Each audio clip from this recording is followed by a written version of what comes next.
भाजप नेते प्रवीण दरेकर महाराष्ट्र बॉक्सिंग असोसिएशनच्या अध्यक्षपदी, जय कवळी आणि दरेकरांच्या पॅनलचे सर्व 29 उमेदवार विजयी. राधाकृष्ण विखे पाटलांची गाडी फोडणाऱ्याला 1 लाख रुपये बक्षीस देणार, बच्चू कडूंची घोषणा. कर्जमाफी संदर्भात विखेंनी केलेल्या वक्तव्यानंतर बच्चू कडू आक्रमक. चिथावणीखोर वक्तव्य केल्याप्रकरणी बच्चू कडूंवर मुख्यमंत्र्यांनी कारवाई करावी, आमदार प्रवीण तायडेंची मागणी. बच्चू कडूंच्या वयाएवढा विखेंचा अनुभव, तायडेंचा निशाणा. सांगलीमध्ये बैलगाडा शर्यतीचा थरार, उपमुख्यमंत्री एकनाथ शिंदेंची उपस्थिती. थार आणि स्कॉर्पिओ कारसह आकर्षक बक्षिसं. जवळपास 2,500 बैलगाड्या स्पर्धेमध्ये सहभागी.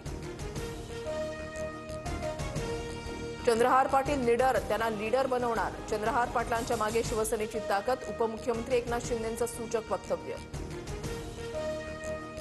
जळगावच्या तांबापोरा परिसरात 2 गटामध्ये तुफान दगडफेक, 7 ते 8 जण जखमी. क्रिकेट आणि जुगार खेळण्याच्या वादातून दगडफेक झाल्याची माहिती.